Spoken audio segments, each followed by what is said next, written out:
Today we have Dr. Ashok Dalwai with us. He is the chairman of the committee on doubling the farmer income. He is an IAS officer, very senior bureaucrat of 1984 batch, and at the same time PhD in agriculture from Karnataka. And in that sense, we have a double advantage today. On one hand, he is a bureaucrat. On the other, he is an expert in agriculture. Dr. Ashok Dalwai, on behalf of IIPA and on my own behalf, I welcome you to this session. India has moved from net food importing country to self-sufficiency and then to net food exporting country after feeding 1.37 billion people of the country. It is a great and formidable achievement.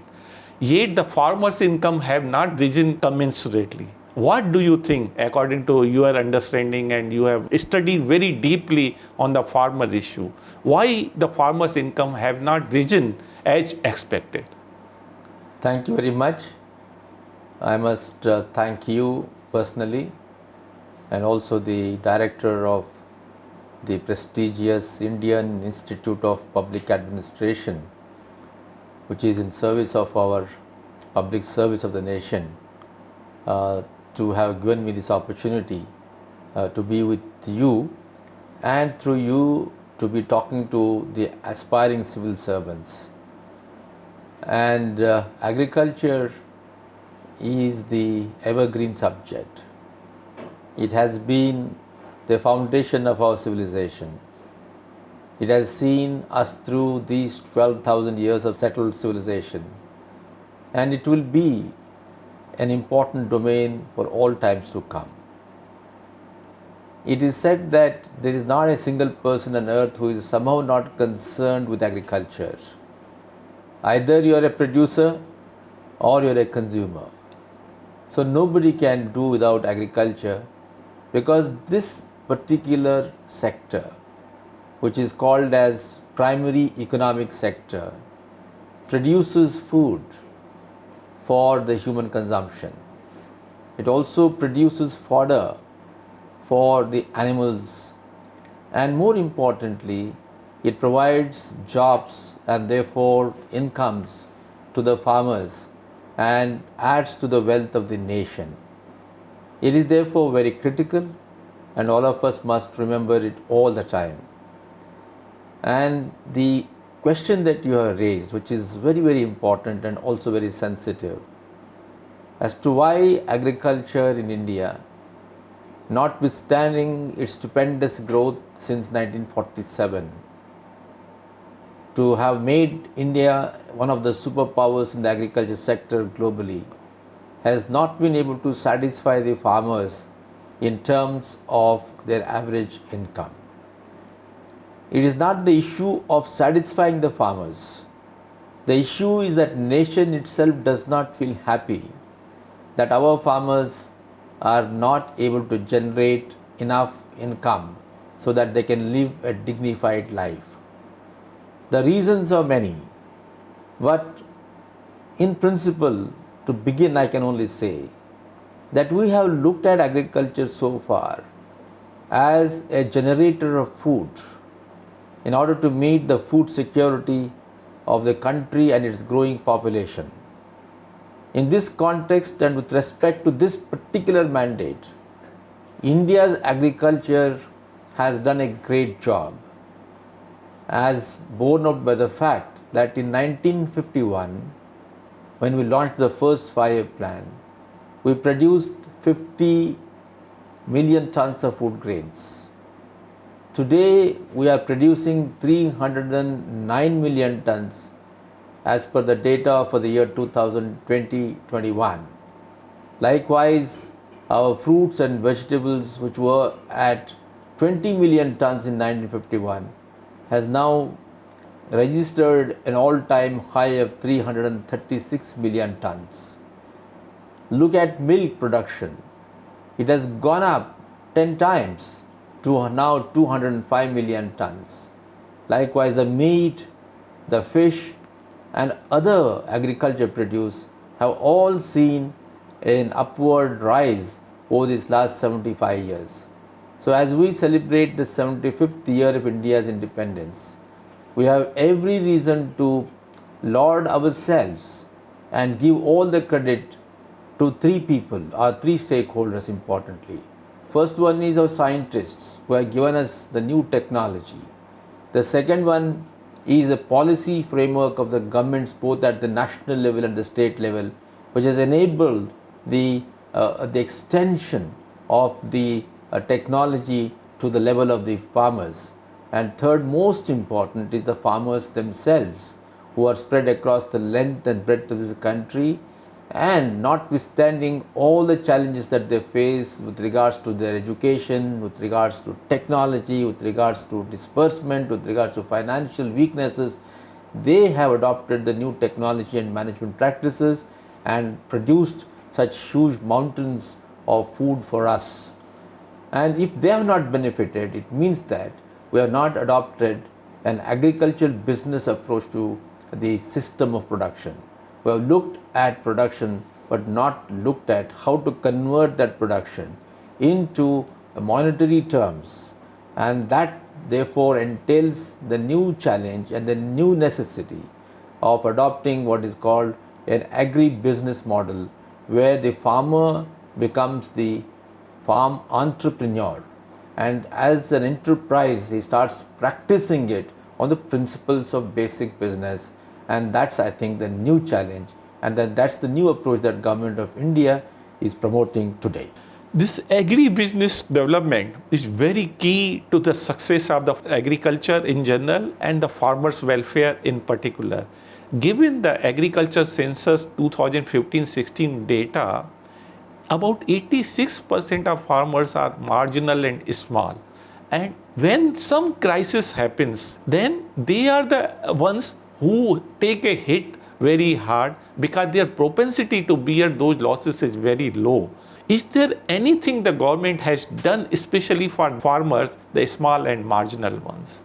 Yes, you are absolutely right that India's agriculture structure is largely defined by the dominant section of the small and marginal farmers. Of the 141 million hectares, which has now come down to 140 million hectares because of diversion of a part of agriculture for non-agriculture sector over the last few years, we have mostly small and marginal farms. In fact, 86%, as you rightly said, are small and marginal farms. We have nearly 121 million farm households. So 86% of these farm households are small and marginal farmers. Now, when we have these kind of small size and further fragmented farms in our country, the challenge of production efficiently becomes that much more difficult. However, one thing we must remember, it is not that the small farms are not efficient in terms of production. On the contrary, many research studies show that the productivity and therefore the proportionate volume of production is much higher in case of small and marginal farmers compared to the large farmers. The reason is obvious. It is the personal management that the small and marginal farmer brings to his farming. However, these farmers still do not make a profit on account of the fact that the total volume of business is very small. In case of a small farm which is 2.5 acres or above, and in the case of a marginal farm which is 2.5 acres and less, the volume of business cannot be very high. When we don't have volume of business, that means that we are not able to bring the scales of economy to operate at these levels. And it implies that whether it is input management or output management, the cost of production at the input management stage and the cost of transaction at the output management stage become more irrational compared to the farmers who are practicing large farming. It is therefore natural that these farmers will not be able to withstand the vagaries of monsoons or any other kind of contingency that may arise either at the production level or at the post-production level. In India as elsewhere, agriculture is always risk prone because it is dependent on nature. And then post-production, there is always a price fluctuation because agriculture by nature is a subject where you cannot control the supply. If you cannot control the supply, then you are not able to ensure stability of prices. Of course, there are many other factors relating to marketing that will come to later on. But I agree with you that the risks at the level of the small and marginal farmers, they have a greater negative impact compared to what they might impact the large farmers. We therefore need to have greater protection or greater buffer whereby we are able to help the small and marginal farmers to withstand both the production challenges and the price fluctuation challenges. Government has large number of initiatives for this. One of them, of course, is what is called a crop insurance scheme, so that the farmers who are able to buy the insurance cover by paying very small amounts of premium under the Pradhan Mantri Fasal Bima Yojana will be able to negotiate the production risks. Now, as regards the risk at the post-production stage, we have minimum support price system for large number of commodities, which assures them that the farmers' produce will be bought by the government if the prices fall below MSP in the market. So we have minimum support price which is notified for Kharif and Rabi crops, and the basket includes 25 altogether in a year. And then at the same MSP, the procurement happens whenever the prices fall. So that is another risk negotiation instrument that government has given to the farmers. But more importantly, in order to bring scales of economy, we are now focusing on mobilizing the farmers into farmer producer organization. So when we bring farmers together, while ensuring that land ownership is not compromised, they are still able to manage their inputs and outputs more efficiently because the scales of economy automatically come into play. So these are some of the important initiatives.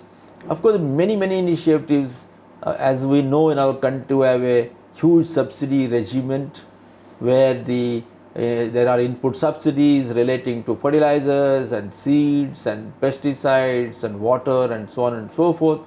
There is a huge cafeteria of initiatives that both Government of India and the state governments as well offer to the farmers, not only just in cropping sector, but also in livestock sector, in fishery sector, because agriculture is not just crop husbandry. Agriculture is a very wide domain and has several subsectors, including agronomic crops, horticultural crops, then the livestock sector, fisheries and aquaculture sector. And under each of these there are several subcomponents. Just to illustrate, horticulture itself has 6 subcomponents relating to fruits and vegetables, medicinal plants, herbal plants, plantation, flowers. So agriculture is as wide as the ocean, and considering that it is risky, governments have always come to stand by the farmers, and we need to do that for all times. Thank you. Many agriculture economists have extensively written that farmer broadly needs 2 things: getting the prices right and getting the markets right. You talked about the getting the prices right through the instrument of minimum support price, where large number of commodity are under minimum support price domain. But what about farmers getting the prices right? And what is the role of ENAM? I know you had been instrumental in creating the ENAM and other things. So how is going to help the farmers? Yes, that's one of the most critical thing today. As you began asking why farmers, despite good production, are not having good incomes, it obviously implies that we need to look at post-harvest management, where we need to convert the farmers' produce, more particularly the marketable surpluses, into appropriate value. So when we talk about this monetization, according to me, there are 3 components that we should be addressing. First one is the agri-logistics, which means that we are able to connect the farm produce from the farm gate with the market where there is a demand for it. For this, you need good agri-logistics. That includes good storage and good transportation, and it all has to be very seamless and efficient. And then the nature of this storage and transportation system will again depend upon the perishable nature of the commodity. For example, a perishable like fruit or vegetable or a milk will require cold storage systems. It will require reefer systems to transport, unlike a dry storage or a dry transport for non-perishable like a food grain. So once we have taken care of the agri-logistics so that the quality of the produce is not compromised as it is carried or conveyed from the farm gate to the place where it is required, there we also need to ensure efficiency of marketing. So markets are very, very important. So what we now need to do is to create large number of markets as close as possible to the farm gates, and also different nature of markets. We need first aggregation platforms, because as we already agreed, the farmers in our country are small and marginal. Therefore, their marketable surpluses are small in nature, and they will not be able to afford high cost of transportation to a distant market. So if we have aggregation platforms at the village level or at the Gram Panchayat level within a approximate radius of about 5 to 6 kilometers, the farmers can carry them there. They can primary process them, that means clean them, grade them, package them, aggregate them, and then get them ready to transport further to a wholesale market like an APMC. APMCs, Agriculture Produce Marketing Committees, set up by the state governments under the various Cooperative Act, are primarily primary wholesale markets.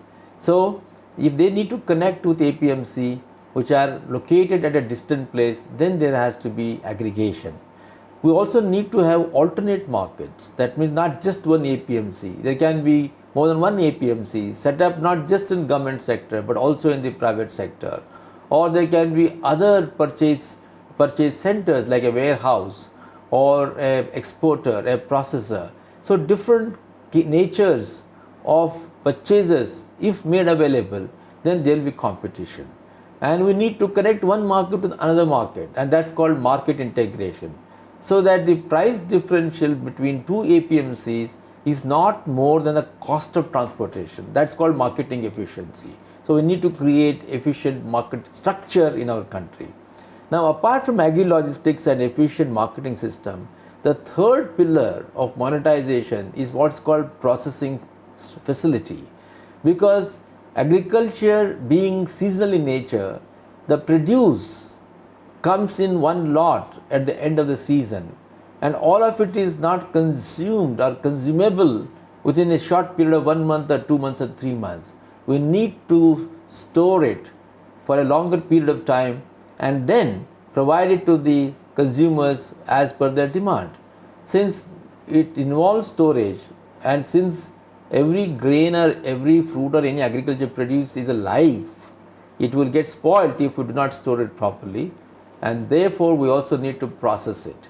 So when we process it and change the character of that agriculture produce, it now becomes value added product. Right. And that can be stored for longer period of time. So therefore processing is as important as agri-logistics and marketing efficiency in order to transfer remunerative prices to the farmers. The other advantage of such processing is that it can then be conveyed to much more distant places. That means we are now moving from near range markets like a village or a taluk or a district or a state to a far range market that is beyond the state and even beyond the nation into the export market.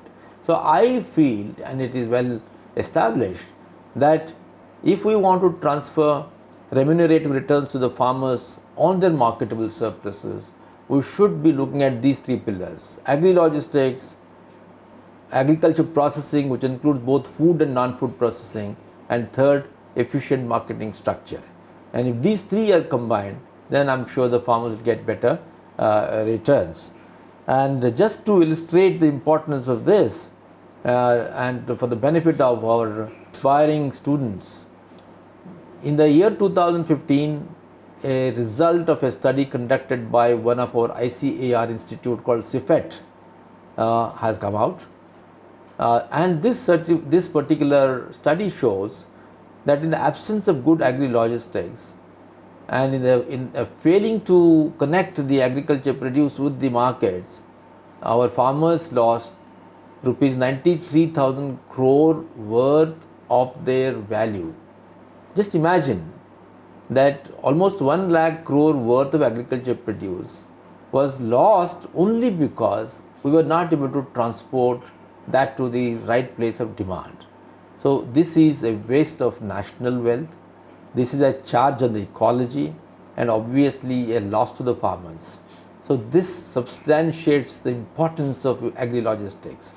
And then we allow this kind of a wastage, it also causes decomposition, and decomposition leads to emission of greenhouse gases, which then further worsens the climate change.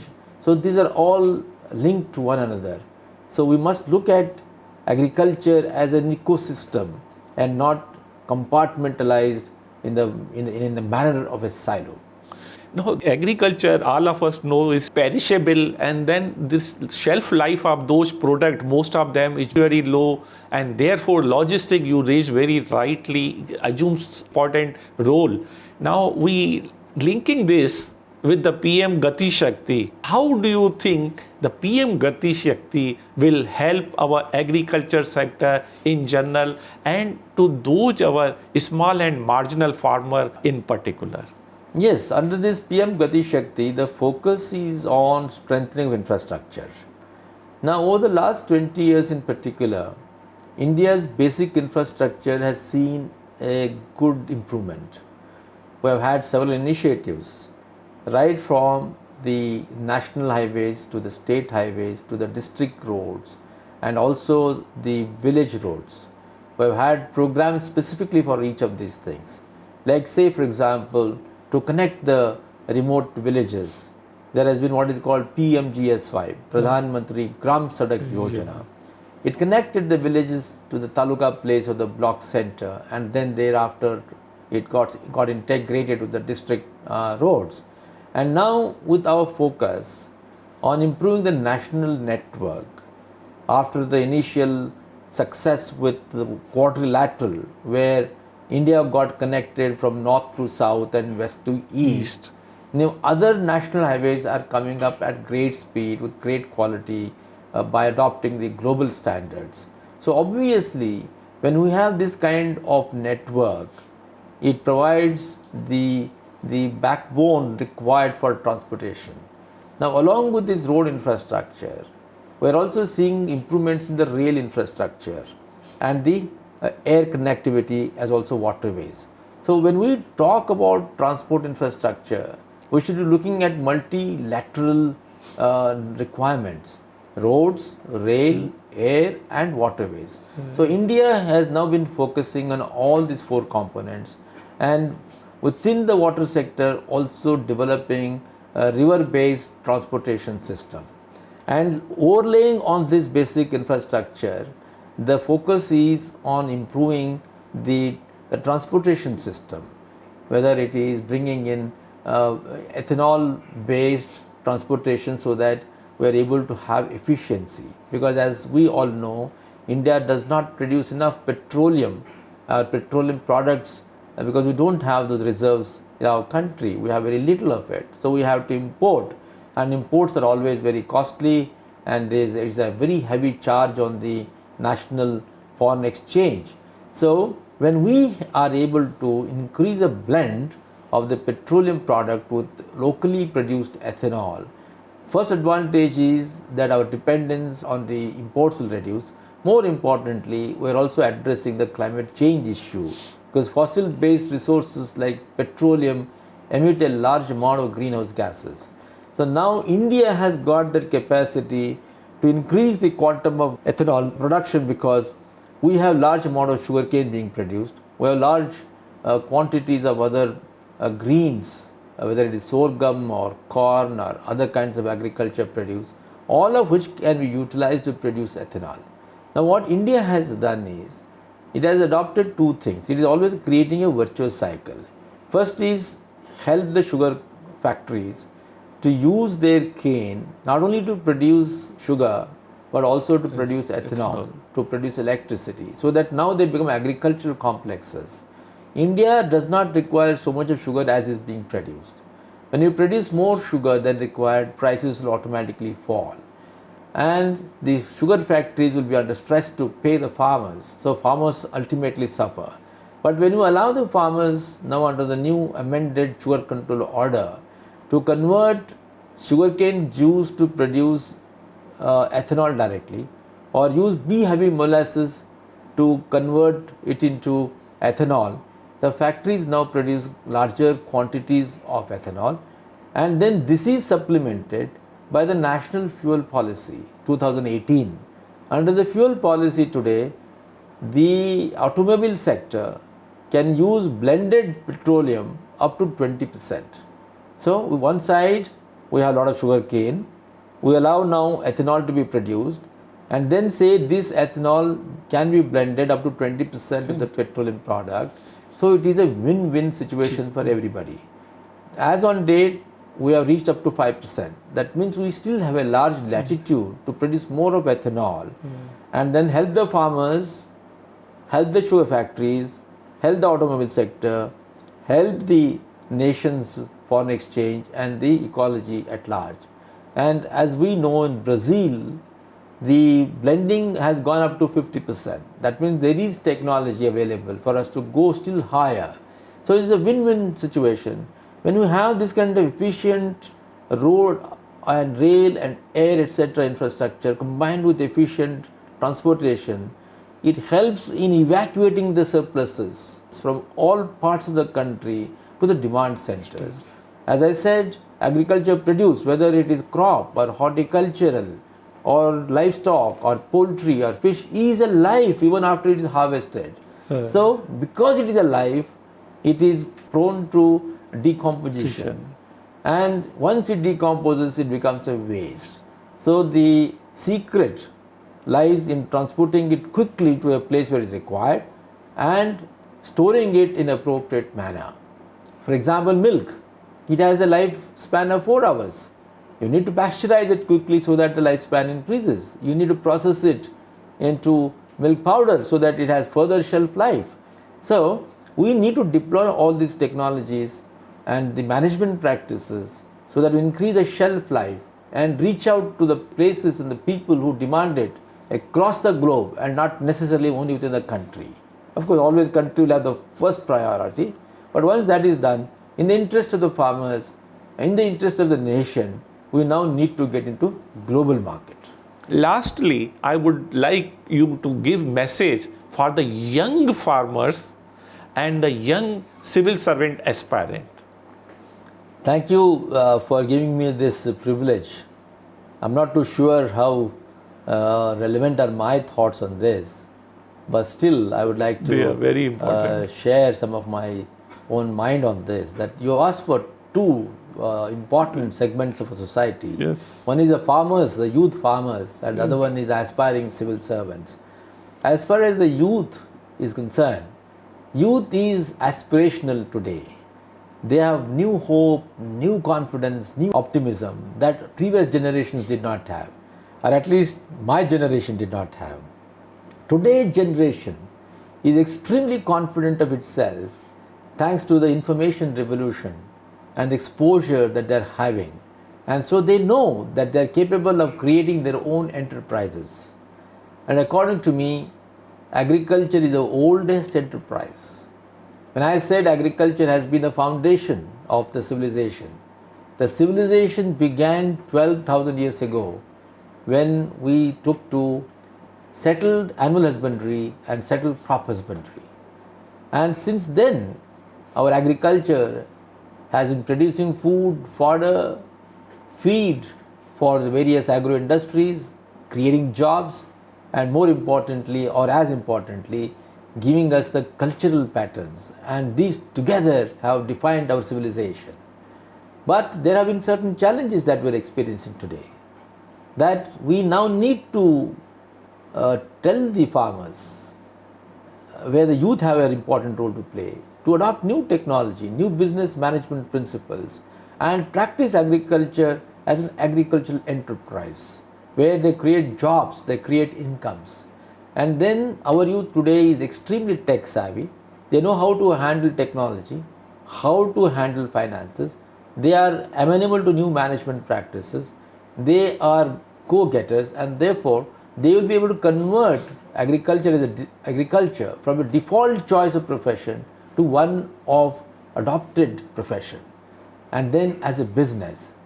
And the message that I would like to give them is that in the 21st century, where emerging technologies are the byword, they are highly disruptive.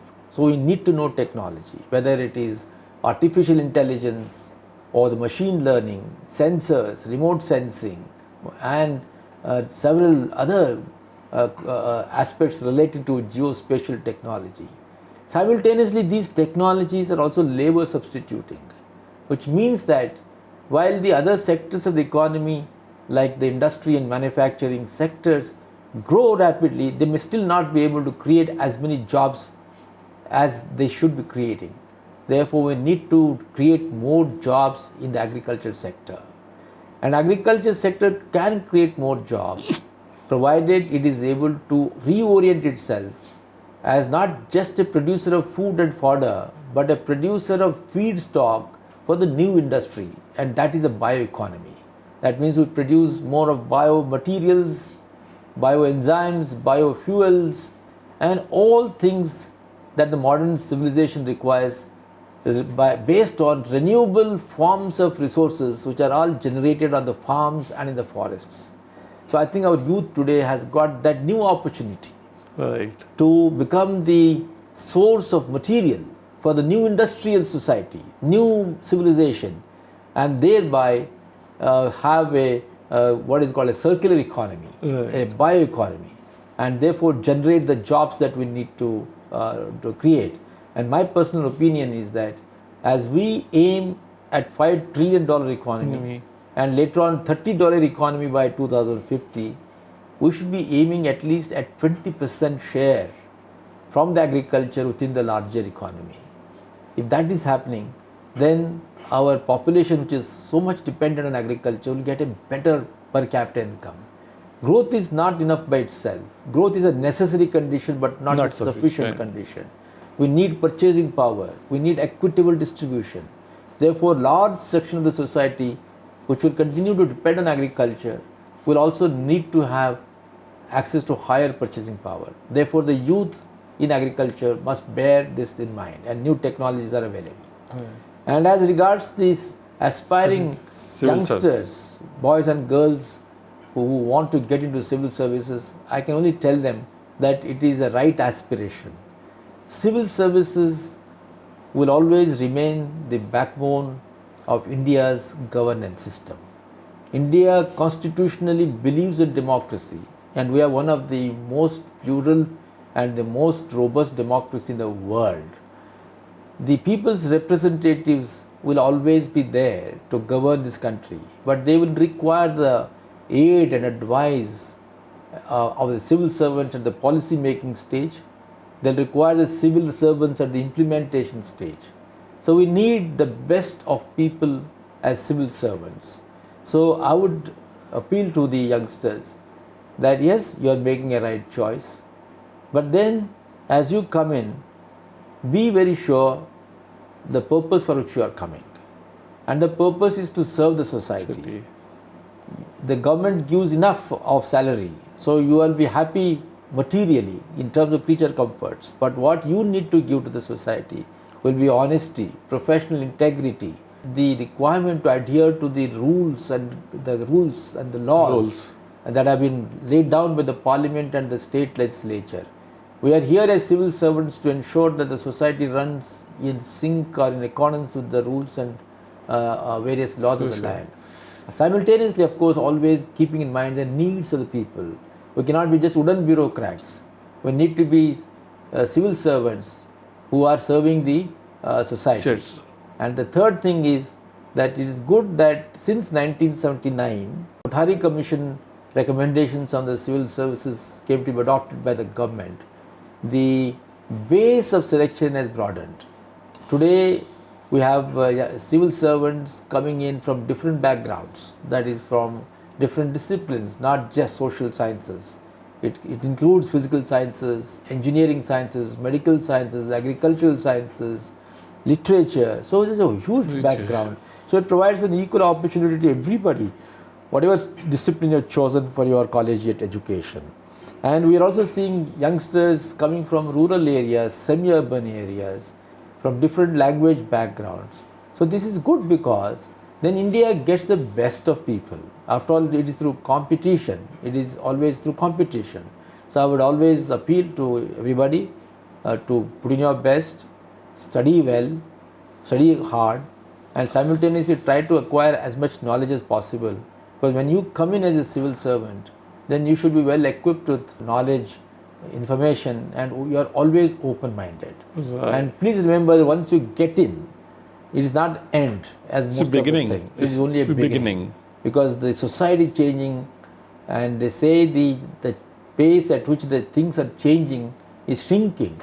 It is today changing at an interval of 7 to 8 years, and soon it will change every year and possibly mostly every month. So you need to be that fast in acquiring the new knowledge, new technologies all the time. So you need to remain young in mentally and also agile physically. Then only you can become a good civil servant. So don't come into civil service because you want to occupy some good positions. Come into civil service because it gives a window for you to serve the nation and the society at large. So thank you, Dr. Ashok Dalwai, for a wide ranging of discussion on agriculture to the bureaucracy and farmers' welfare. You touched various aspects of farmers, and thank you very much. Thank you very much.